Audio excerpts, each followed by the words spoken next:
الله الله يا ربي يا الله الله يا ربي يا الله সম্মানিত মসজিদের মুসাল্লি, প্রশংসা আল্লাহর জন্য। শান্তি অবতীর্ণ হোক আল্লাহর রাসূলের উপর সাল্লাল্লাহু আলাইহি ওয়াসাল্লাম। আমাদের সময়ের অভাবে আমরা রমজানে আপনাদের সাথে তেমন সময় দিতে পারিনি। রমজান একটি বিশেষ দয়া ও রহমতের মাস ছিল। আমরা যথাযথভাবে মূল্যায়ন করতে পারিনি বা পারার চেষ্টা করিনি যা জরুরি ছিল। মানুষ যাকে যেভাবে জানে তাকেই সেভাবে মানে। যখন মানুষ কাউকে জানবে না, চিনবে না, তখন মানুষ তাকে মানতে পারে না। আর এটা স্বাভাবিকও নয় যে মানবে। এ কারণেই রাসূল সাল্লাল্লাহু আলাইহি ওয়াসাল্লাম বলেছেন, লাউ তা'লামুনা মা আ'লামু লা বাকাইতুম কাসীরা ওয়া লা যাহিকতুম কালিলা।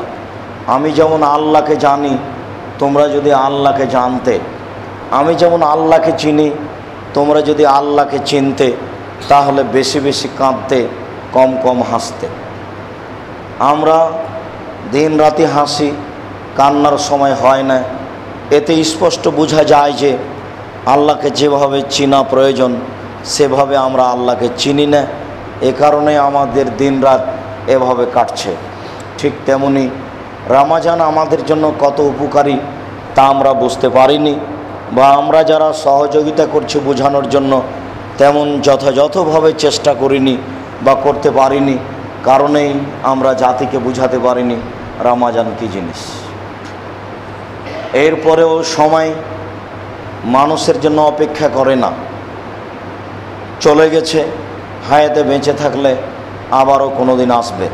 তারই একটি গুরুত্বপূর্ণ অংশ আমরা বলতে চাচ্ছি, দয়া ও রহমত। আমরা বিগত জুমায় মোহাম্মদপুর আলামিন মসজিদে ক্ষমা নিয়ে আলোচনা করছিলাম। রমজান মাসের পরে পরে আমরা ক্ষমা সম্পর্কে সংক্ষিপ্ত গুরুত্বপূর্ণ আলোচনা পেশ করেছি। আল্লাহ তাআলা কোরআন মাজিদে বহু জায়গায় বলেছেন, আমি গাফুর, আমি রাহিম, আমি ক্ষমা করি, আমি দয়া করি। শত জায়গায় বলেছেন যে তিনি দয়াশীল, তিনি ক্ষমাশীল, তিনি দয়া করতে পারেন, তিনি ক্ষমা করতে পারেন। এটা মানুষের পূর্ণ অবগতির বাইরে। যদি মানুষ সত্য সত্যি জানত তার দয়া কেমন, তার ক্ষমা কেমন, তাহলে তারা আল্লাহর দয়া ও রহমতের জন্য প্রাণপণে চেষ্টা করত। আজকের জুমার খুতবায় আমাদের সংক্ষিপ্ত বক্তব্যের বিষয় আল্লাহ তাআলার দয়া ও রহমত। আমরা সংক্ষিপ্ত বিবরণে বুঝতে পারব আল্লাহ তাআলা কত বড় দয়াবান, তিনি কত রহমতের মালিক, কত রহমতের অধিকারী। মানুষ পাপ করার পরে নিরাশা হবে বা কেন? মানুষ যদি বুঝতে পারে আল্লাহর দয়া, তাহলে মানুষ নিরাশা হবে না। আবু হুরায়রা রাদিয়াল্লাহু তাআলা আনহু বলেন, রাসূল সাল্লাল্লাহু আলাইহি ওয়াসাল্লাম বলেছেন, লা ইয়ালামুল কাফিরু মা ইনদাল্লাহি মিনার রাহমা। অস্বীকারী কাফের পাপী যদি জানতো আল্লাহর নিকটে কত দয়া আছে, তাহলে মা কানাতা মিন জান্নাতি আহাদুন, পৃথিবীর কোনো মানুষ আল্লাহ তাআলার জান্নাত থেকে নিরাশা হতো না। সবাই আশাবাদী হতো যে আমি জান্নাত পাব। যেহেতু মানুষ জানে না আল্লাহর দয়া কত, কাজেই সে পাপ করার পরে নিজেকে হারিয়ে ফেলে। সে আল্লাহর দয়া রহমতের আশাধারী হতে পারে না বা চেষ্টা করতে পারে না। অথচ রাসূল সাল্লাল্লাহু আলাইহি সাল্লাম বহুদিন পূর্বে বলে গেছেন, লা ইয়ালামুল কাফির, অস্বীকারী যদি জানতো মা ইনদাল্লাহি মিনার রাহমা, আল্লাহর নিকটে কত দয়া আছে। মা কানাতা মিন জান্নাতিহি আহাদুন, তাহলে পৃথিবীর কোনো মানুষ নিরাশা হতো না এই বলে যে আমি জান্নাত পাবো না। যেহেতু মানুষ জানে না তার দয়া ও ক্ষমা কত বেশি, কাজেই মানুষ সময়ে সময়ে নিরাশা হয়ে বসে, পাপ করেছে এই জন্য।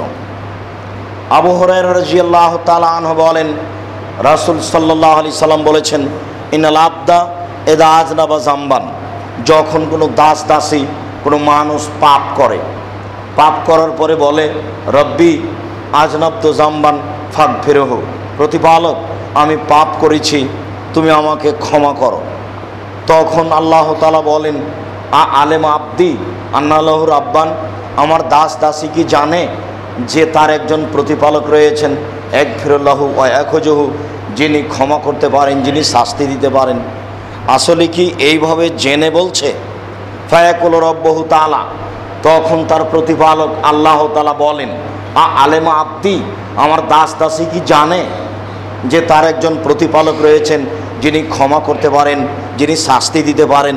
আসলে কি এইভাবে জেনে আমাকে বলছে? যদি সত্য সত্যই জেনে বলে গাফারতু লাহু, তাহলে আমি তাকে ক্ষমা করে দিলাম। ফামাকাসা, তারপর দিন যায় রাত্রি যায়, দিন যায় রাত্রি যায়, কোনো একদিন আবার পাপ করে বসলো, বলল রব্বি আজনাবতু জামবান, হে আমার প্রতিপালক আমি পাপ করেছি, ফাগফিরহু, তুমি এটা মাফ করে দাও, আমাকে মাফ করো। তখন আবার আল্লাহ তাআলা বলেন আলেম আব্দি, আমার সেই দাস দাসী কি জানে আন্নাল্লাহু রাব্বান, তার একজন প্রতিপালক রয়েছেন, একফিরুল্লাহু ওয়া ইয়াখজুহু, যিনি তাকে ক্ষমা করতে পারেন, যিনি শাস্তি দিতে পারেন। আসলে কি এটা জেনে শুনেই আমার কাছে ক্ষমা চাচ্ছে? যদি তাই হয় গাফারতু লাহু, আমি তাকে মাফ করে দিলাম। সুম্মা মাকাসা, দিন যায় রাত্রি যায়, কোনো এক সময়ে আবার পাপ করে বসলো, তারপরে বলে রব্বি আজনাবতু জামবান, হে আমার প্রতিপালক আমি পাপ করেছি। ফায়াকুল রব্বহু তাআলা, তখন তার প্রতিপালক বলেন আলেম আব্দি, আমার দাস দাসী কি জানে আন্নাল্লাহু রাব্বান, তার একজন প্রতিপালক রয়েছেন, একফিরুল্লাহু ওয়া ইয়াখজুহু, যিনি ক্ষমা করতে পারেন, যিনি শাস্তি দিতে পারেন। যদি সত্য সত্যই এটা জেনে আমাকে বলে থাকে গাফারতু লাহু, আমি তাকে মাফ করে দিলাম। ফাল ইয়াফাল মা শা, এটা তার জীবনে যতবার ঘটবে ততবার যদি আমাকে সত্য সত্যই জেনে বলে আমার ভুল হয়েছে, আমি আল্লাহ তাকে ততবার ক্ষমা করব। কোনো বান্দা কত পাপ করেছে এটা আমি পারোয়া করি না, আমি দেখতে চাই সে আমাকে কিছু বলছে কি না, সে কত বড় পাপী এটা আমি হিসাব করি না। আনাস রাদিয়াল্লাহু তাআলা আনহু বলেন রাসূল সাল্লাল্লাহু আলাইহি সাল্লাম বলেছেন, আল্লাহ তাআলা বলেন ইবনা আদম মা দাওয়াতানি ওয়া রাজাউতানি, হে আদম সন্তান, আদমের ছেলেমেয়েরা শোনো, আমি তোমাদের আশা অনুযায়ী, আমি তোমাদের ভরসা অনুযায়ী, তোমরা যেভাবে আমার প্রতি আশা করো সেভাবেই আমি। ফাস্তাগফারতানি গাফারতু লাকা, আমার কাছে ক্ষমা চাও আমি ক্ষমা করে দেব। ওয়ালা উবালি মা আলাইকা ফিকা, আমি পরোয়া করি না তুমি কত বড় পাপী, আমি পরোয়া করি না তুমি কত বড় পাপী। তুমি আমার কাছে যেইভাবে দাবি রাখো, যেইভাবে আশা রাখো, আমি আল্লাহ সেইভাবে আছি, তুমি কত বড় পাপী আমি পরোয়া করি না। ইবনা আদম, আদমের ছেলেমেয়েরা শুনে রাখো, লাউ বালাগাত জুনুবুকা আনানাস সামায়ে, তোমাদের পাপ বেশি হতে হতে যদি আকাশ পর্যন্ত পৌঁছে যায়, পুরো পৃথিবী আকাশ একবারে ভর্তি তোমার পাপ, সুম্মাস্তাগফারতানি, ফের আবার তুমি বলছো আমাকে, এরপরে তুমি বলছো আমাকে যে আমি পাপ করেছি, গাফারতু লাকা ওয়ালা উবালি, আমি তোমাকে ক্ষমা করে দেব, আমি পরোয়া করি না তুমি কত বড় পাপী। আমি তোমার বলার প্রতি ক্ষমান রয়েছি, তুমি আমাকে কখন বলছো যে আস্তাগফিরুল্লাহ ওয়া আতুবু ইলাইহি, তুমি কোনো সময় নিরাশা হবে না যে আমি এত বড় পাপী, আমি কি লজ্জায় বলি, এইটা তোমার প্রয়োজন নেই, আমি তোমার জন্য প্রতীক্ষমান রয়েছি, তুমি কখন আমাকে বলো। ইবনা আদম লা তাইতানি বিকরাবিলার যে খাতায়া তোমার লাকিতানি লা তুশরিক বিলা তাইতাকা বিকরাবিহা মাগফিরা, আদম সন্তান শুনে রাখো, তোমরা যদি বিচারের মাঠে উপস্থিত হও আকাশ জমিন পরিমাণ পাপ নিয়ে, শুধু পাপ আর পাপ, আর যদি শিরকি পাপ না থাকে, আমি আল্লাহ তোমাদের পাপের সমপরিমাণ ক্ষমা নিয়ে উপস্থিত হব। আমি পরোয়া করি না আদম সন্তান কত বড় পাপী, আমি প্রতীক্ষমান রয়েছি, আমাকে কখন বলে যে আমার ভুল হয়েছে। সম্মানিত উপস্থিতি, এটা বাংলাদেশ, ভারত বাংলাদেশ পাকিস্তানের লোকেরা জন্মসূত্রেই শিরক করে থাকে, জন্মদিবস না মানলে তার দিন কাটে না। অশিক্ষিতা মহিলা ছেলের জন্মদিবস পালন করতে হবে, তাই স্বামীকে আত্মীয় স্বজনকে প্রস্তাব দেয়, এদের ভিত্তি শিরক। এর জন্মসূত্রই শিরক। ভারত বাংলাদেশ পাকিস্তানের গতিনীতি শিরক। এদের শিরকের উপরেই চলাফেরা, এদের শিরকের উপরেই জন্ম। এরা কিভাবে শিরক হয় এটা ভাবেও না, ভেবে দেখেও না, ছেলে মেয়েকে বলাও প্রয়োজন মনে করে না। এই জন্য তো বহুদিন বলা হয়েছে 1947 সাল থেকে নিয়ে এখন পর্যন্ত এদেশের মাটিতে কোনো শিক্ষিত মানুষ শিক্ষামন্ত্রী হয়েছে এটা আমি আব্দুর রাজ্জাক জানি না। শিক্ষা কাকে বলে এটা জানাই নাই, ভুলে গেলেন? সেদিনের কথাটা আপনাকে যে বারবার পার্থক্য দেখানোর জন্য বললাম, যে সৌদি আরবের একটা দুষ্ট ছেলে একটা সাইকেলে চড়ে যাচ্ছে, খুব দুষ্ট, খুব জোরে যাচ্ছে, যেতে যেতে যেতে ইঁটে ধাক্কা খেয়ে উল্টে পড়ে গেছে।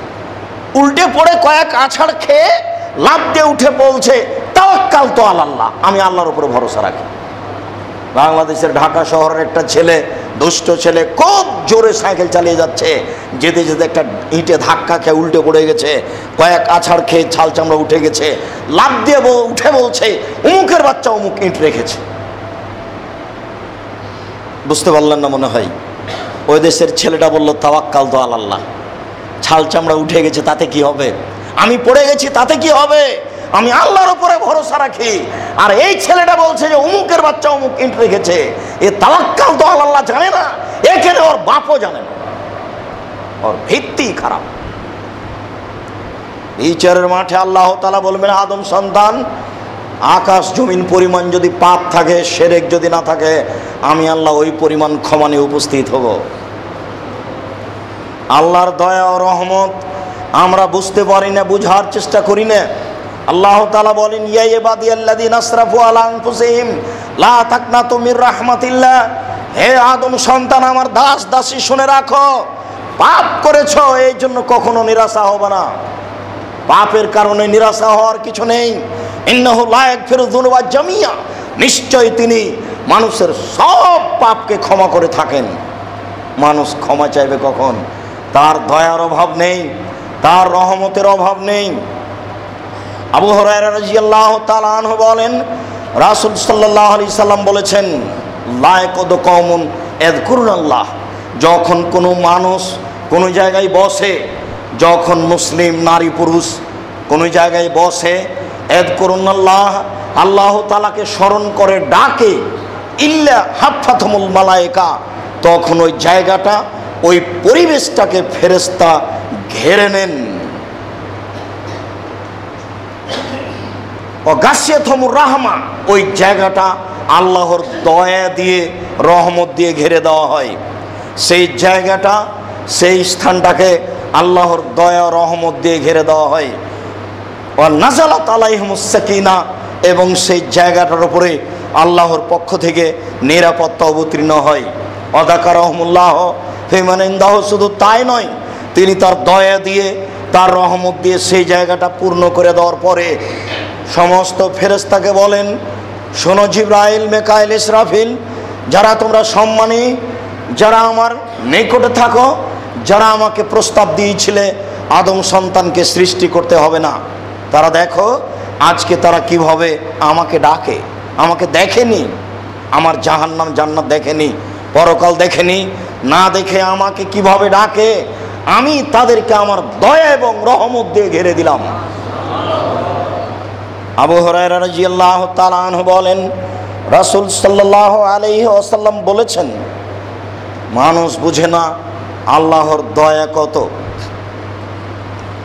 রাসূল সাল্লাল্লাহু আলাইহি সাল্লাম বলেন, আল জান্নাহ আকরাবু ইলাল আবদে, জান্নাত মানুষের এত নিকটে, জান্নাত মানুষের এত নিকটে। এই কথাটা বুঝাতে গিয়ে রাসূল সাল্লাল্লাহু আলাইহি সাল্লাম বলছেন, মিন শিরাকে নালিহি, তার জুতার ফিতা তার যত কাছে। আল্লাহর রহমত মানুষের এত কাছে, আল্লাহর দয়া মানুষের এত কাছে, মানুষের পায়ের জুতার ফিতে যত কাছে। মানুষের পায়ের জুতার ফিতে, স্যান্ডেলের জুতার ফিতে আপনার কতটুকু দূরে? আপনার সাথেই লাগা আছে। মানুষ জানে না আল্লাহর দয়া কত। দয়া দিয়েই মানুষ জান্নাত পায়। আবু হুরায়রা রাদিয়াল্লাহু তাআলা আনহু বলেন, রাসূল সাল্লাল্লাহু আলাইহি ওয়াসাল্লাম বলেছেন, লা ইউদখিলু আহাদান মিনকুম আমালুহাল জান্নাহ, মনে রাখো তোমাদের কোনো ব্যক্তি তার আমল দিয়ে জান্নাত লাভ করতে পারে না। মনে রেখো পৃথিবীর মানুষ, তোমাদের কোনো ব্যক্তি তার আমল দিয়ে জান্নাত লাভ করতে পারে না। ওয়ালা আনা, আমি নিজেও নই। আমি মুহাম্মদ সাল্লাল্লাহু আলাইহি সাল্লাম নিজে বলছি, আমি নিজেও আমল করে জান্নাত করবো পাবো এ কথা আমি বলছি না। জান্নাত পাওয়ার আশা হচ্ছে জান্নাত পাবো বিরহমাতিল্লাহ, আল্লাহর রহমতে, আল্লাহর দয়ায়, আল্লাহর দয়া দিয়ে জান্নাত পাবো, আল্লাহর রহমত দিয়ে জান্নাত পাবো। মানুষ আশাধারী হোক আল্লাহর দয়ার, মানুষ আশাধারী হবে আল্লাহর রহমতের। ইনশাআল্লাহ আল্লাহর দয়ায় জান্নাত পাবো, আল্লাহর রহমতেই জান্নাত পাবো। তিনি বড় দয়াশীল, তিনি বড় ক্ষমাশীল, তিনি বড় রহমতের অধিকারী। আবু হুরায়রা রাদিয়াল্লাহু তাআলা আনহু বলেন, রাসূল সাল্লাল্লাহু আলাইহি ওয়াসাল্লাম বলেছেন, লাম্মা কাযাল্লাহুল খালকা, যখন আল্লাহ তাআলা মানুষকে সৃষ্টি করলেন, জীবজন্তুকে সৃষ্টি করলেন, পৃথিবী সৃষ্টি করলেন, যখন আল্লাহ সব কিছু সৃষ্টি করলেন, কাতাবা কেতাবান ফহ ইন্দাহু ফকা আরশিহি, তখন তিনি তা কলমে একটা খাতায় লিখলেন। কতদিন বাঁচবে, কি খাবে, জাহান্নামে যাবে না জান্নাতে যাবে, কোথায় বসবাস করবে, তা তিনি সব লিখলেন। তাহলে আল্লাহ তাআলার কাজ হয় লিখে, এমনি নয়। কাতাবা কেতাবান, তিনি কাগজে কলমে খাতায় সব লিখলেন। ফহ ইন্দাহু, সেইটা আবার তার কাছে রয়েছে, ওটা তার কাছেই থাকে। ফওকা আরশিহি, আরশের উপরে। তাহলে আল্লাহ উপরে থাকেন, সপ্তম আকাশের উপরে। আল্লাহ মানুষের সাথে থাকেন না। আল্লাহর দয়া ও রহমত মানুষের সাথে থাকে। অত্র বুখারী মুসলিমের বিবরণে বোঝা যাচ্ছে, তিনি একটা খাতা লিখলেন, ফহ ইন্দাহু, খাতাটা তার পাশে রয়েছে, ফওকা আরশিহি, তার আরশের উপরে। তিনি নিজে আরশে আসীন থাকেন এবং খাতাটিও তার পাশে আছে। ওই খাতাটিতে একটি বাক্য আছে, ইন রাহমাতি সাবাকাত গাজাবি, আমার দয়া আমার রাগকে পার করে গেছে। আপনি বুঝতে পারছেন না, দেশে বিদেশে মানুষ অত্যাচার করে, এরপরেও তার বিচার হয় না, আল্লাহ তাকে ধ্বংস করে না। আপনার তো মনটা চাচ্ছে, এত বড় বদ, এত বড় শয়তান, এত অন্যায় করলো, জমি জায়গা দখল করলো, আমি নিঃস্ব মানুষ বাড়িটাও দখল করে নিল, এরপরেও দেনান দিন ধনী। বুঝতে পারছেন না কেন জানেন? রাগ দিয়ে আল্লাহ কাজ নেন না। রাগ দিয়ে কাজ নিলে আদম সন্তান টিকতে পারতো না পৃথিবীতে। ওইখানে একটি বাক্য আছে, ইন রাহমাতি সাবাকাত গাজাবি, আমার দয়া আমার রাগকে পার করে গেছে। আমি আল্লাহর রাগ দিয়ে কোনো কাজ নিই না, তাহলে পাপ করে নিরাশা হবেন কেন? আল্লাহ তো আপনার উপরে রাগ দিয়ে কোনো কাজ নেবে না। নেই যদি, তাহলে বিচারের মাঠে যখন মোটা শ্বাস উঠবে, তারপরে ফেরাউন যখন ডুবে যায়, তখন ফেরাউন বলেছিল, আমানতু বে রব্বে বানি ইসরাইল, বানি ইসরায়েলের রবকে আমি মেনে নিলাম। আমি ফেরাউন মূসার প্রতিপালককে মেনে নিলাম। তখন আল্লাহ বলেছিলেন, ফেরাউন এখন কথা গ্রহণ হবে না। মোটা শ্বাস উঠে গেলে কথা গ্রহণ হয় না। পশ্চিম দিকে সূর্য উঠে গেলে কথা গ্রহণ হয় না। প্রত্যেক দিন সূর্য পশ্চিম দিকে ডুবার পরে অনুমতি চাই, আমি কি পূর্ব দিকে যাব? তখন আল্লাহ বলেন, যাও। এইভাবে অনুমতি চাইতে চাইতে চাইতে এমন একদিন আসবে, পশ্চিম দিকে অনুমতি চাইবে ডুবে, তখন আল্লাহ বলবেন, না আর যেতে হবে না, এখান থেকে আজকে উঠতে হবে। তখন পশ্চিম থেকেই সূর্য আকাশে উঠবে। সেই দিন মানুষ যদি কিছু বলে, তাহলে মানুষের কথা আর গ্রহণীয় হবে না। রাসূল সাল্লাল্লাহু আলাইহি সাল্লাম বলেছেন, কাবলান তাবরেগা শামস মিনাল মাগরিব, যেদিন সূর্য পশ্চিম থেকে উঠবে, তাতুল শামস মিনাল মাগরিব, সেই দিন মানুষের কথা আর কবুল হবে না। তো আল্লাহ তাআলার দয়া, তার রাগকে পার করে গেছে। বিচারের মাঠে সময়ে তিনি রাগ করবেন, তবে বিচারের মাঠেও তিনি অনেক বড় দয়াশীল, যা আমরা সময়ের ব্যবধানে বলছি। আমরা বলবো ইনশাআল্লাহ। আবু হুরায়রা রাদিয়াল্লাহু তাআলা আনহু বলেন, রাসূল সাল্লাল্লাহু আলাইহি ওয়াসাল্লাম বলেছেন, বিচারের মাঠে স্বৈরাচারী, স্বেচ্ছাচারী, অহংকারী, গৌরবীকে যখন জাহান্নামে দেওয়া হবে, তখন জাহান্নাম তর্ক করে বলবে, লেমা উসিরতু আল মুতাজাব্বিরিনা আল মুতাকাব্বিরিনা, আল্লাহ আমার ভিতরে স্বৈরাচারী, স্বেচ্ছাচারী, অহংকারী কেন? তখন আল্লাহ বলবেন, জাহান্নাম ইন্নামা আনতি গাযাবি, তুমি আমার রাগ। জাহান্নাম তুমি আমার রাগ। জাহান্নাম তুমি আমার গজব। ওয়াতবু বিকে মানে সাবিন ইবাদি, আমার বান্দার যাকে ইচ্ছে তোমাকে দিয়ে শাস্তি দেব। তুমি আমার রাগ, তুমি আমার গজব। রাগ গজবের যদি কোনো ব্যাপার থাকে, তাহলে বিচারের মাঠে থাকবে, দুনিয়াতে নয়। যদিচ তিনি বিচারের মাঠে অনেক বড় দয়াশীল, দুনিয়াতে নয়, তিনি দুনিয়াতে প্রতীক্ষমান রয়েছেন। আপনাদের সবার জানা আছে, ওয়াস-সামায়ে যাতিল বুরুজ ওয়াল ইয়াউমিল মাউদ ওয়া শাহিদিন ওয়া মাশহুদ কুতিলা আসহাবুল উখদুদ। সেই গর্তওয়ালাদের ঈমানের কথা। এক স্থানে বেশ কিছু মুমিন আল্লাহকে বিশ্বাস করেছিল, যার কারণে ওই এলাকার দায়িত্বশীল, ক্ষমতাশীল এই মুমিন লোকগুলিকে গর্ত খুঁড়ে গর্তে আগুন জ্বালিয়ে তাদেরকে ফেলে দিয়েছিল। তারা যখন আগুনে জ্বলছিল, তখন পাশে তারা বসে, চেয়ারে বসে একজন আর একজনের গায়ে হেলান দিয়ে পড়ে যাচ্ছিল, অট্টহাসি দিচ্ছিল। এরপরেও আল্লাহ তাআলা এক পর্যায়ে বললেন, ওরা যদি ঈমান আনে, ওরা যদি ক্ষমা চায়, আমি আল্লাহ তাদের ক্ষমা করে দিব। আমি আর আপনি হলে তো বলতাম, এত বড় অন্যায় করার পরেও তার ক্ষমা কেন? তা কোনোদিন হতে পারে না, এদেরকে শাস্তি দিতেই হবে, এটাই হতো। কিন্তু তা নয়, আল্লাহ তা করেন না। পৃথিবীতে তিনি রাগ দিয়ে কাজ নেন না, সব সময় দয়া দিয়ে কাজ নেন। পরের বর্ণনায় এসেছে, ইন্না রাহমাতি গালাবাত গাযাবি, আমার দয়া আমার ক্রোধকে পার করে গেছে, আমি ক্রোধ দিয়ে কোনো কাজ নিই না। আমার দয়া দিয়ে ঢাকা পড়ে গেছে ক্রোধ। ইচ্ছে করলে করতে পারেন, কিন্তু আমার দয়াটা উপরে হয়ে গেছে আর রাগটা নিচে পড়ে গেছে, ঢাকা পড়ে আছে। নিরাশা হওয়ার কিছু নেই। আবু হুরায়রা রাদিয়াল্লাহু তাআলা আনহু বলেন, রাসূল সাল্লাল্লাহু আলাইহি ওয়াসাল্লাম বলেছেন, অন্য এক বর্ণনায় এসেছে, আবু যার গেফারি রাদিয়াল্লাহু তাআলা আনহু বলেন, রাসূল সাল্লাল্লাহু আলাইহি ওয়াসাল্লাম বলেছেন, আল্লাহ তাআলা বলেন, ইয়া ইবনা আদম, হে আদম সন্তান, ইন্নী হারামতু যুলমা আলা নাফসি ওয়া জালতুহু মুহাররামান বাইনাকুম ফালা তাযালামু। আদম সন্তান, অত্যাচারকে আমি নিজের উপরে হারাম করেছি, তোমাদের উপরে হারাম করেছি, তোমরা পরস্পরে অত্যাচার করো না। আদম সন্তান শুনে রাখো, ইন্নাকুম যালুন, তোমরা সবাই ছিলে ভুল পথে। ফাহাদাইনাকুম, আমি তোমাদেরকে সঠিক পথে নিয়ে এসেছি।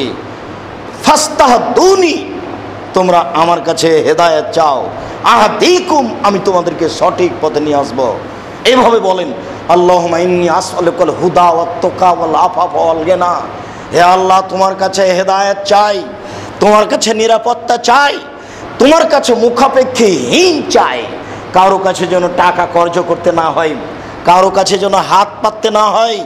এইভাবে তুমি আমাকে মুখাপেক্ষীহীন করে রাখো, নিরাপত্তা দিয়ে রাখো, তুমি আমাকে হেদায়েতের উপরে রাখো।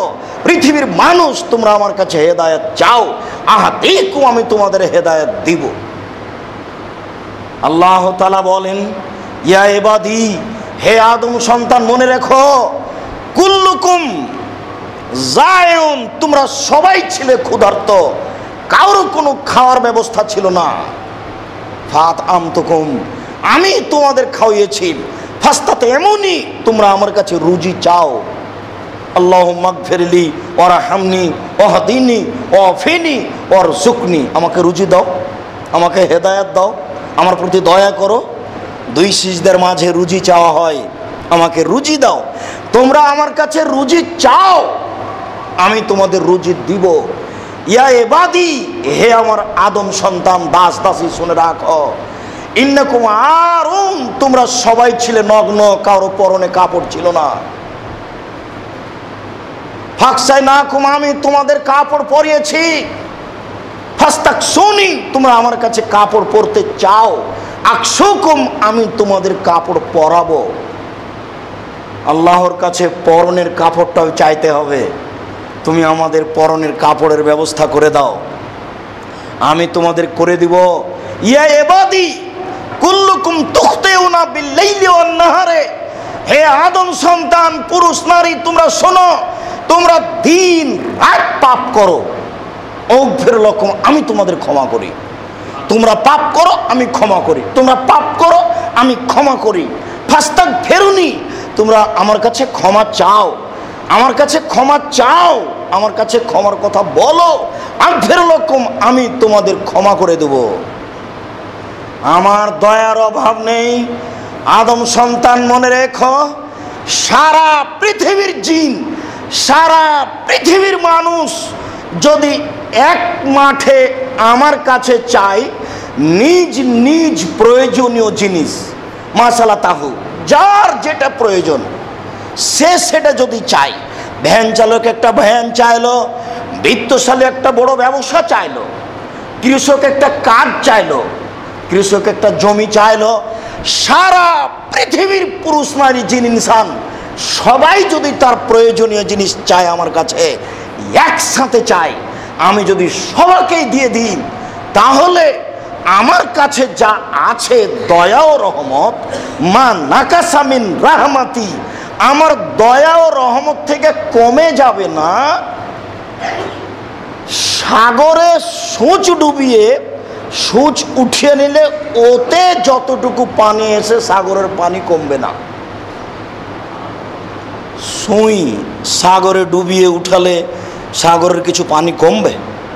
তিনি মিখিয়াত বলেছেন সূচ, সুই, এটা সাগরে ডুবিয়ে উঠালে যেমন সাগরের পানি কতটুকু কমলো এটা বোঝা যাবে না।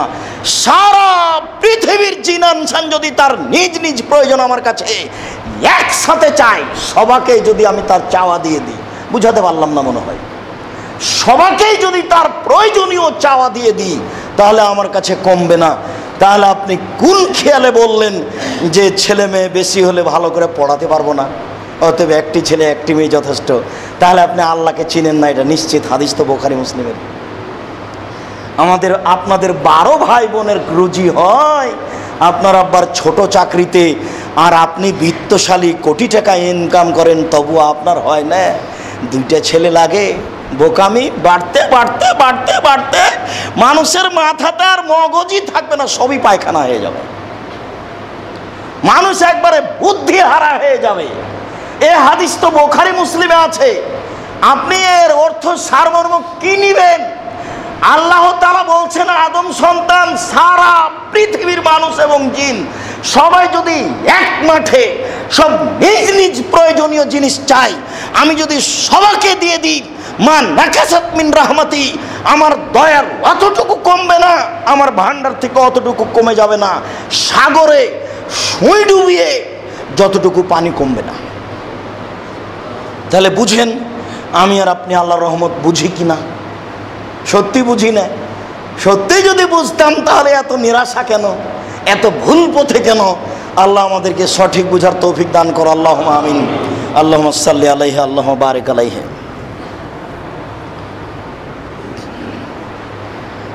আলহামদুলিল্লাহ ওয়াহদা ওয়াসসালাতু ওয়াসসালামু আলা মান লা নাবিয়্যা বা'দা। আবু হুরায়রা রাদিয়াল্লাহু তাআলা আনহু বলেন, রাসূল সাল্লাল্লাহু আলাইহি ওয়াসাল্লাম বলেছেন, ইন্না লিল্লাহি মিয়া রাহমা, আল্লাহর নিকটে ছিল 100টি দয়া, আল্লাহর নিকটে ছিল 100টি দয়া। আনজালা মিনহা রাহমাতান ওয়াহিদা বাইনাল জিন্নি ওয়াল ইনসি ওয়াল হাওয়ামি ওয়াদ দাওয়াবি, তার একটি দয়া অবতীর্ণ করেছেন মানুষের মাঝে, জিনের মাঝে, হিংস্র প্রাণীর মাঝে, পশু প্রাণীর মাঝে। অবেহা এতা আতাফোনা, এই দিয়ে মানুষ পরস্পরে পরস্পরের কাছে নরম হয়। অবেহায়া তারা হামনা, এই দিয়ে মানুষ পশু প্রাণী পরস্পরের উপরে দয়া করে। অবেহা তাতে ফুল ওয়াসালা ওয়ালা দেহা, এই দিয়ে পশু প্রাণী হিংস্র প্রাণী তার বাচ্চাকে ভালোবাসে। একটি দয়ার ভাগ পেয়ে মানুষ তার ছেলে মেয়েকে আব্বু বলে ডাকে, চুমা খায়। একটি দয়ার ভাগ পেয়ে গাভী তার বাচ্চাকে জিহ্বা দিয়ে চাটে। একটি দয়ার ভাগ পেয়ে সাপ তার বাচ্চাকে আদর করে ডাকে। একটি দয়ার ভাগ পেয়ে মুরগি তার বাচ্চাকে আদর করে ডাকে। একটি দয়ার ভাগ পেয়ে সিংহ তার বাচ্চাকে আদর করে রাখে। ওয়াক্খার আল্লাহ তাআলা 99 রহমা ইয়ারহামু ইবাদাহু ইয়াউমাল কিয়ামা, 99টি দয়া আল্লাহ নিজের কাছে রেখেছেন। এইগুলি দিয়ে আল্লাহ বিচারের মাঠে মানুষের প্রতি দয়া করবেন। বলেন আল্লাহ কত বড় দয়াশীল। আপনাকে আমি বুঝাতে পারবো এবার, আপনি আপনার মেয়েটার প্রতি কত বড় দয়াশীল বলেন তো। মেয়েটা খালি ওই ঘরে একটু চিৎকার করে কেঁদে উঠেছে, আপনি বিছান থেকে লাফ দিয়ে নেমে আম্মু, আপনার স্ত্রী রান্নাঘর থেকে দৌড়িয়ে এসেছে, একসাথে দুইজন, একজন কোলে করে আছে, একজন পায়ে হাত দিয়ে আছে, আম্মু কি হয়েছে। তাহলে আপনার দুইজন বাচ্চাটাকে কত ভালোবাসেন তা বুঝতে পারছেন কি? এটা হলো একটা দয়ার ভাগ। সারা পৃথিবীতে যত পশু প্রাণী আছে সবার ভিতরে একটা দয়া ভাগ করা আছে। একটা দয়ার ভাগ পেয়ে কুকুর তার বাচ্চাকে এইভাবে আদর করে। আমি কি দিয়ে বুঝাবো এসব বাক্য? এসব বাক্য তো 1200 বছর থেকে হাদিস গ্রন্থে পড়ে আছে। শতকরা 99টা মসজিদে যারা খুতবা দিচ্ছে সব কেসার কাহিনী, সব কেসার কাহিনী। ধর্মকে পাগল পেয়েছে, সব জনগণ আসে আর যায়, কেউ ইসলামের 5 পয়সা দাম দেয় না। হুজুর সব প্রতারক, ধুলা ছিটিয়ে চোখের সামনে ছিটিয়ে চলে গেল ভেলকি দিয়ে, কেউ বুঝে না। হাদিস 1450 বছর থেকে পড়ে আছে হাদিস গ্রন্থে। কি দিয়ে বুঝায় আপনাকে আমি আল্লাহ কত বড় দয়াশীল। বিচারের মাঠে তিনি 99টি দয়া দিয়ে মানুষকে ক্ষমা করবেন। আপনাকে আমি বলতে পারবো তিনি বিচারের মাঠে কত বড় দয়াশীল। এটা আপনাকে আমি ভাষা দিয়ে বুঝাতে পারবো? এটা সম্ভব নয়। আমি আপনাকে ভাষা দিয়ে বুঝাতে পারবো না তিনি বিচারের মাঠে কত বড় দয়াশীল হবেন। ওমর ইবনে খাত্তাব রাদিয়াল্লাহু তাআলা আনহু বলেন, কাদেম আলান নবী সাল্লাল্লাহু আলাইহি ওয়াসাল্লাম সাবিয়, একদা রাসূল সাল্লাল্লাহু আলাইহি সাল্লামের নিকটে আসলো একটি বন্দী দল। সাহাবীরা যুদ্ধ করতে গেছিলেন। যুদ্ধ করতে গিয়ে কিছু লোকজন নারী পুরুষকে ধরে নিয়ে এসেছেন। সবাই আল্লাহ রাসূলের এখানে আটকা আছে। ফাইদা ইমরাতুন তাহলাবু তাসা সাদিওহা তাহলাবু সাদিওহা তাসা, হঠাৎ একটা মহিলাকে দেখা গেল ও ছুটাছুটি করছে। তার স্তনে এত দুধ বেশি হওয়ার কারণে স্তন থেকে দুধ বহে পড়ছে, ঝরে পড়ছে। মহিলাটা ছুটাছুটি করছে। এই বন্দি লোকদের মাঝে এজা ওয়াজাদাত সাবিয়ান ফি সাবিয়ে, হঠাৎ মহিলাটি তার বাচ্চাটাকে পেয়ে গেছে। অনেকক্ষণ থেকে বাচ্চা পায় না। বাচ্চা কোথায়, বাচ্চা কোথায়, বাচ্চা কোথায়? বেশ কিছুক্ষণ থেকে বাচ্চা দুধ খায়নি, এই জন্য স্তনে দুধ এত বেশি হয়েছে। ছুটাছুটি করছে, তাতে দুধ বয়ে পড়ছে বলে সাহাবী নকল করছেন। আখাজাত ফাল সাকাত হবে বাতনিহা, চট করে বাচ্চাটিকে ধরে নিয়ে বুকের সাথে জড়িয়ে নিয়েছে। আর জাতু মহিলা তাকে দুধ পান করাতে লাগলো বুকের সাথে জড়িয়ে। তখন আল্লাহ রাসূল বললেন, হাল তারাও না হে তারে হাতুন আলাদা হাফিন না রে, সঙ্গী সাথে বলো এবার তোমরা এই মহিলা কি তার বাচ্চাকে আগুনে নিক্ষেপ করতে পারে? আল্লাহ জি না, এটা কি আর হয় নাকি? তার মহিলা কি আর তার বাচ্চাকে আগুনে নিক্ষেপ করতে পারে? এই কথা শোনার পরে রাসূল সাল্লাল্লাহু আলাইহি সাল্লাম বললেন, শুনে রেখো, লাল্লাহু আসাদ্দু আরহামান বিইবাদিহি মিন হাযিহি বিওয়ালাদিহা।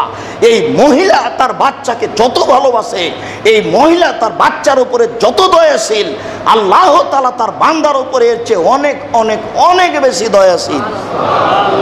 ওটা আরবি শব্দ ইসিম তাবজিল, আপনাকে ওটা বুঝাতে পারবো না ভালোভাবে। এই মহিলা তার বাচ্চাকে যত বেশি ভালোবাসে, আল্লাহ তার বান্দাকে তার চেয়ে কত কত কত বেশি ভালোবাসে, এটা ভাষা দিয়ে বোঝানো যাবে না। তাহলে বলেন, আল্লাহ তার বান্দাকে বিচারের মাঠে জাহান্নামে দিতে চাইবেন? সহজে দিতে চাইবেন না। আবু হুরায়রা রাদিয়াল্লাহু তাআলা আনহু বলেন, রাসূল সাল্লাল্লাহু আলাইহি ওয়াসাল্লাম বলেছেন, ইদখুলু ইয়াওমাল কিয়ামা ওয়া ফাওয়াদানি রাব্বি, আমার প্রতিপালক আমার সাথে ওয়াদা করেছেন। আমাদের নবী মুহাম্মদ সাল্লাল্লাহু আলাইহি সাল্লাম বলেন, ওয়াদানি রাব্বি, আমার প্রতিপালক আমার সাথে ওয়াদা করেছেন, আইয়ুদখিলা মিন উম্মতি ৭০,০০০ বেগারে হিসাব ওয়ালা আযাব, আমার উম্মতের ৭০,০০০ মানুষকে হিসাব ছাড়াই জান্নাতে দেবেন। আল্লাহ আমাকে বলেছেন, মুহাম্মদ আপনি শুনে রাখুন, আপনার উম্মতের ৭০,০০০ মানুষকে আমি আল্লাহ হিসাব ছাড়াই জান্নাতে দেব। আমি তাদের হিসাব নেব না, আমি তাদের শাস্তিও দেব না। এরপরে বলছেন, মা কুলে আলফিন সাবুনা আলফ, আরও প্রত্যেক হাজারের সাথে আরও ৭০, আরও প্রত্যেক হাজারের সাথে আরও ৭০। এই যে ৭০,০০০ দিয়েছি, এই ৭০,০০০-এর প্রত্যেক হাজারের সাথে আরও ৭০ করে দিব। এমনিতেই এইটুকু বলা শেষ হতে না হতেই এবার রাসূল সাল্লাল্লাহু আলাইহি সাল্লাম বলছেন, আমার প্রতিপালক আমার সাথে ওয়াদা করেছেন, ওয়াসালাসা হাসায়াতিন মিন হাসায়াতি রাব্বি, আমার প্রতিপালক বিচারের মাঠে জাহান্নামে এইভাবে অঞ্জলি দিয়ে ৩ অঞ্জলি মানুষ জাহান্নাম থেকে বের করে জান্নাতে দিয়ে দিবেন। আমার প্রতিপালক আমার সাথে ওয়াদা করেছেন, বিচারের মাঠে ৩ অঞ্জলি মানুষ, রাজশাহী চাঁপাই নবগঞ্জের ভাষা থেকে খাবল বলা হয়, ৩ অঞ্জলি মানুষ জাহান্নাম থেকে বের করে জান্নাতে দিয়ে দিবেন। ৩ অঞ্জলি মানুষ জাহান্নাম থেকে বের করে জান্নাতে দিয়ে দিবেন। তাই তো ডক্টর শহীদুল্লাহ ষোলো ভাষার পণ্ডিত মাওলানা আব্দুল্লাহিল কাফি আল কুরাইশি রাহিমাহুল্লাহকে বলেছিলেন, জনাব আল্লাহর হাত কি ছোট? আল্লাহর হাত তো জাহান্নামের চেয়ে বড়। জাহান্নামে যত মানুষ আছে সবই চলে আসবে, ফেরাউনও আসতে পারে। তখন মাওলানা আব্দুল্লাহিল কাফি আল কুরাইশি রাহিমাহুল্লাহ বলেছিলেন, জনাব মনে রাখবেন, অন্তরে ঈমান থাকবে না যার, অঞ্জলিতে আসার সুযোগ হবে না তার। মনে রাখবেন, অন্তরে ঈমান থাকবে না যার, অঞ্জলিতে আসার সুযোগ হবে না তার।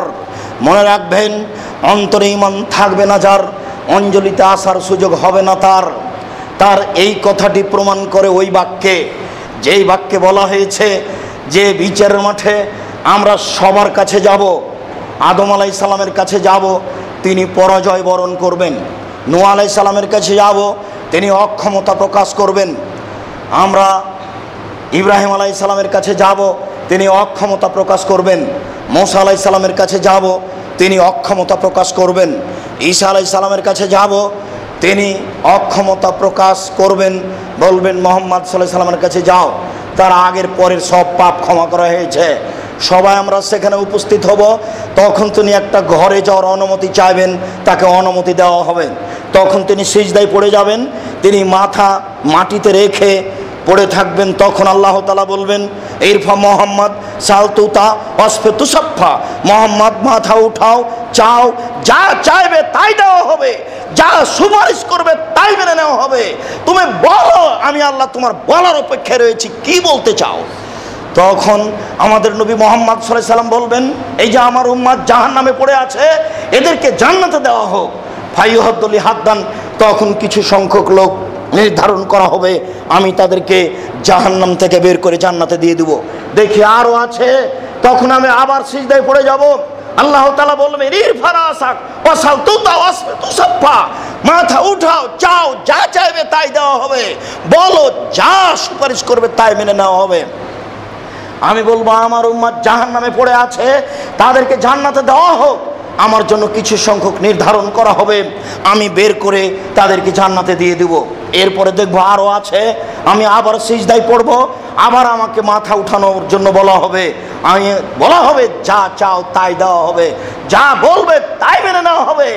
আমি বলবো, এই যে লোকজন জাহান্নামে পড়ে আছে, এদেরকে জাহান্নাম থেকে বের করে জান্নাতে দেওয়া হোক। আমার জন্য নির্ধারণ করা হবে কিছু লোক, আমি তাদেরকে বের করে জান্নাতে নিয়ে চলে আসব। এরপরেও জাহান্নামে থাকবে ওরা যার অন্তরে সরিষা সমপরিমাণ ঈমান থাকবে না। তাহলে তার উম্মাতের অনেক মানুষের ঈমান থাকবে না। ইহুদিরা এখানে নেই, খ্রিস্টানেরা এখানে নেই। ইহুদি খ্রিস্টান তাহাজ্জুদ দিয়ে জান্নাত কিনতে পারবে না। আর হিন্দু সরস্বতী, ভগবতী, কালী, দুর্গা 12 মাসে 13 পূজা দিয়ে জান্নাত কিনতে পারবে না। ইহুদি খ্রিস্টান ঈসাকে আল্লাহ মেনে, ওজায়েরকে আল্লাহ মেনে বিচারের মাঠে সফল হতে পারবে না। স্বয়ং আল্লাহ ঈসা আলাইহিস সালামকে বলবেন, ঈসা তুমি কি বলেছিলে আমি আল্লাহ? তখন ঈসা আলাইহিস সালাম বলবেন, দুঃখিত, আমি যতদিন দুনিয়ায় ছিলাম ততদিন আপনি জানেন আমি কি করেছি। আমি চলে আসার পরে এদের অবস্থা কি সেটা আপনি জানেন। তুমি যদি তাদের শাস্তি দাও তাহলে তোমার বান্দা, আমার করার কি আছে। আর তুমি যদি তাদের ক্ষমা করে দাও, আনতাল আজিজুল হাকিম, তুমি পরাক্রমশালী, তুমি প্রজ্ঞাময়, তুমি ফেরাউনকে ক্ষমা করতে পারো, তোমার কেউ বিচার করতে পারে না। আমাকে এভাবে বলছো কেন? তুমি যদি সবাইকে ক্ষমা করো, তোমার দাস দাসী করে দাও। তুমি যদি তাদের শাস্তি দাও, তোমার বান্দা তুমি শাস্তি দাও, আমার করার কি আছে। আর তুমি যদি ক্ষমা করো, আনতাল আজিজুল হাকিম, তুমি পরাক্রমশালী, তুমি প্রজ্ঞাময়, তুমি ফেরাউনকে জান্নাতে দিয়ে দিলে কেউ বিচার করতে পারবে না তোমার। এই আয়াতটি আমাদের নবী মুহাম্মদ সাল্লাল্লাহু আলাইহি সাল্লাম সারা রাত পড়েছিলেন তাহাজ্জুদে, একই আয়াত।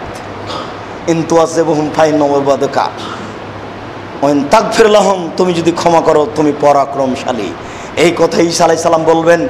সম্মানিত দিনী ভাই, তাহলে বোঝা যাচ্ছে মুহাম্মদ সাল্লাল্লাহু আলাইহি সাল্লামের উম্মতের অনেকেরই অন্তরে ঈমান থাকবে না। আমরা এদেশে বসবাস করি, যখন তখন আমাদের ঈমান কেটে যাওয়ার সম্ভাবনা। সবাই ছবি মূর্তিকে ভালোবাসি, তাই না? জন্মদিবস সবাই ভালোবাসি, আরও অনেক কিছু। বললে কষ্ট হয়, বললে কষ্ট হলে কি হবে?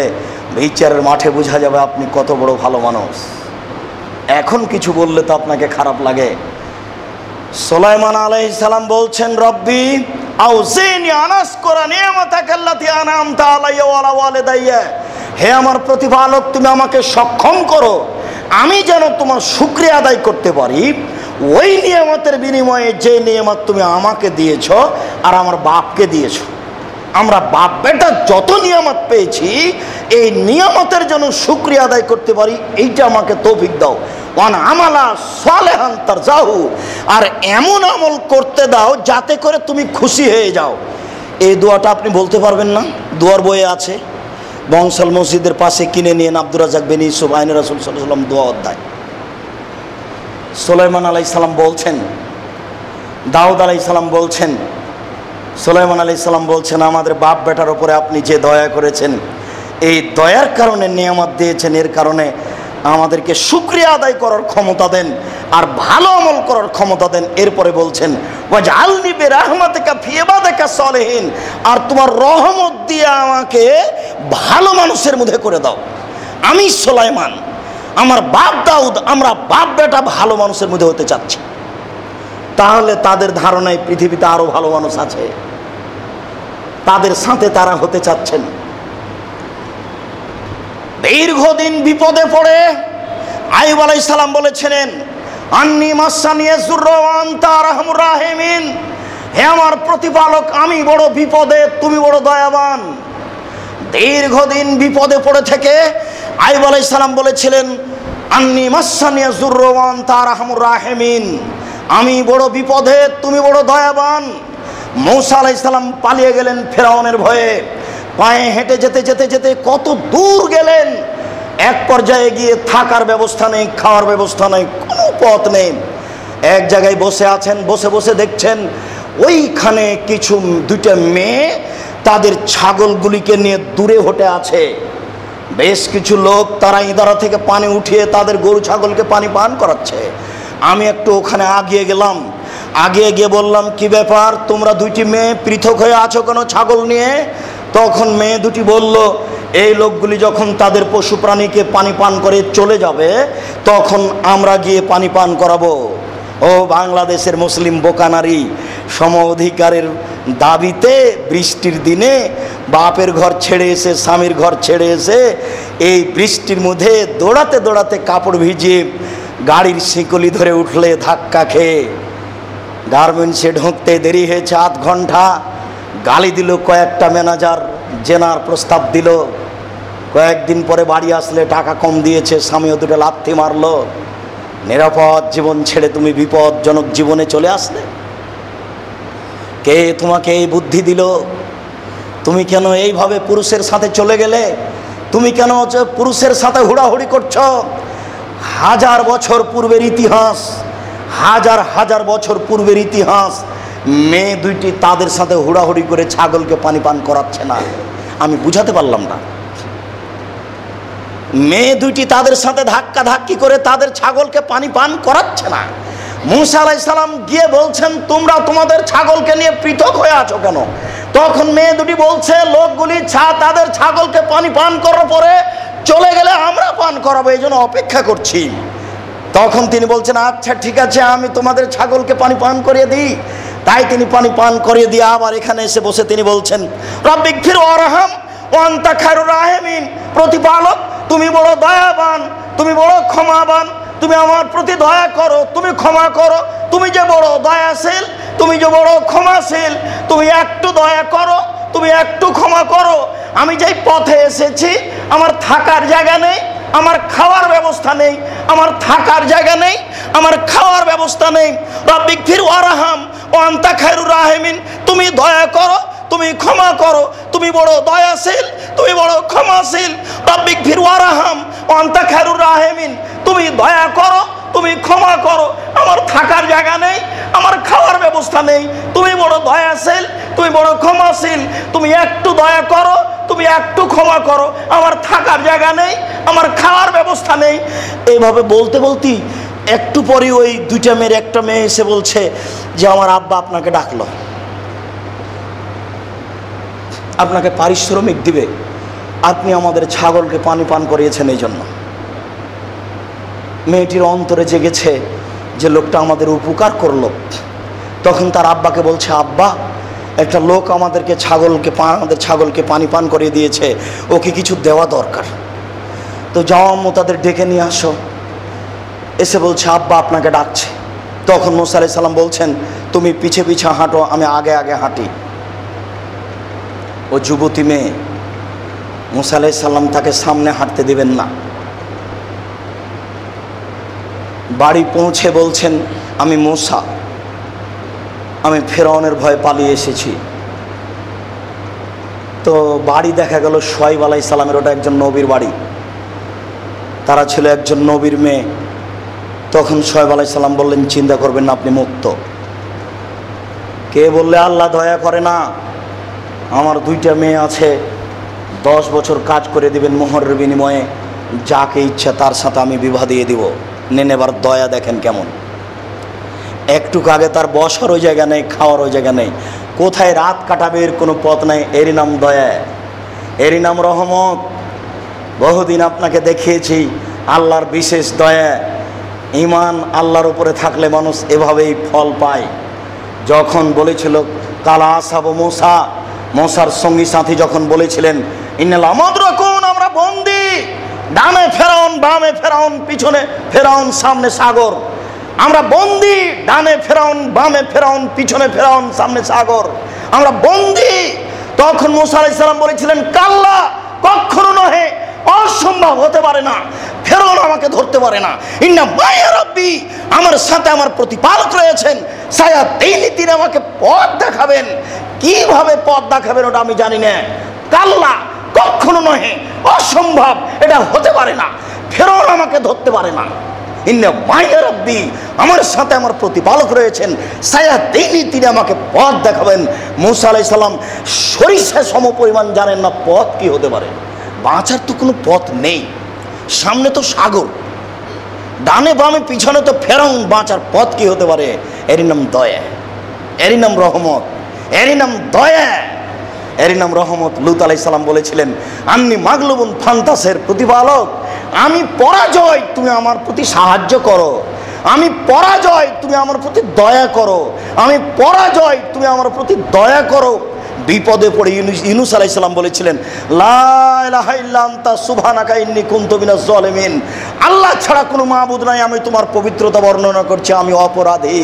লা ইলাহা ইল্লা আনতা সুবহানাকা ইন্নী কুনতু মিনাজ জালিমিন। আল্লাহ ছাড়া কোনো মাবুদ নাই, আমি তোমার পবিত্রতা বর্ণনা করছি, আমি অপরাধী। সম্মানিত দিনী ভাই, আমরা আলোচনা করছিলাম আল্লাহর দয়া ও রহমতের কোনো অভাব নেই, আমি আর আপনি খুঁজে পাচ্ছি না। আবু বকর সিদ্দিক রাদিয়াল্লাহু তাআলা আনহু বললেন, একটা দয়ার দোয়া শিখিয়ে দেন। যা কিছু বলে দিলেন সব তা আল্লাহর প্রশংসা, আমি একটু নিজের জন্য কিছু বলি। তখন আল্লাহ রাসূল বললেন, ঠিক আছে আবু বকর, আপনি বলেন। রব্বি ইন্নী যালামতু নাফসি ফাগফিরলি মাগফিরাতাম মিন ইনদিক ওয়ারহামনি ইন্নাকা আনতাল গাফুরুর রহিম। হে আল্লাহ, আমি অন্যায় করেছি, তুমি আমাকে মাফ করো, আমার প্রতি দয়া করো, তুমি বড় দয়াশীল, তুমি বড় ক্ষমাশীল। আল্লাহুম্মা ইন্নী যালামতু নাফসি যুলমান কাসীরা ফাগফিরলি মাগফিরাতাম মিন ইনদিক ওয়ারহামনি ইন্নাকা আনতাল গাফুরুর রহিম। তুমি দয়া করো, তুমি যে বড় দয়াশীল, তুমি যে বড় ক্ষমাশীল। পুরো কোরআন মাজিদ দয়া এবং ক্ষমা দিয়ে আল্লাহ পূর্ণ করেছেন। আমি আপনি বড় হতভাগা, না বুঝলাম আল্লাহকে, না কোরআন মাজিদ পড়লাম, না দয়া এবং ক্ষমার শব্দগুলি কোনো সময় ভাবলাম। প্রতিপালক তুমি বড় দয়াশীল, তুমি বড় ক্ষমাশীল, আমরা বড় হতভাগা, আমরা কিছু বুঝতে পারলাম না, আজও বেঁচে আছি। তোমার বড় রহমতের আশাধারী হয়ে জুমার খুতবার শেষ অংশে এসে আকুল আবেদন করে তোমার কাছে পেশ করে বলতে চাচ্ছি, তুমি আমাদেরকে বিশেষ রহমত দিয়ে আমাদেরকে সঠিক পথে নিয়ে আসো। আমরা যেন তোমার রহমতের দাবি করতে পারি, আমরা যেন তোমার কাছে ক্ষমা চাইতে পারি। আমরা মানুষ, আমরা সাক্ষ্য দিচ্ছি আল্লাহ ব্যতীত কোনো মাবুদ নেই, আমরা সাক্ষ্য দিচ্ছি মুহাম্মদ আল্লাহ রাসূল। আমরা আশাধারী তুমি আমাদের প্রতি বিশেষ দয়া করবে। তোমার বিশেষ দয়ার আশাধারী হয়ে বলছি, আমাদের যারা মারা গেছে তুমি তাদের কবরের শাস্তি মাফ করো। আমরা যারা অসুস্থ তুমি তাদের আরোগ্য দান করো। আমরা যারা বেঁচে আছি তুমি তাদেরকে তোমার রাসূলের পদ্ধতি অনুযায়ী চলার তৌফিক দান করো। আমাদের প্রতি বিশেষ রহমত দয়া দিয়ে আমাদেরকে ক্ষমা করো। তোমার দরবারে এই ক্ষমার আকুল আবেদন রেখে আজকের জুমার খুতবা এখানেই শেষ করছি। সাল্লাল্লাহু আলাইহি।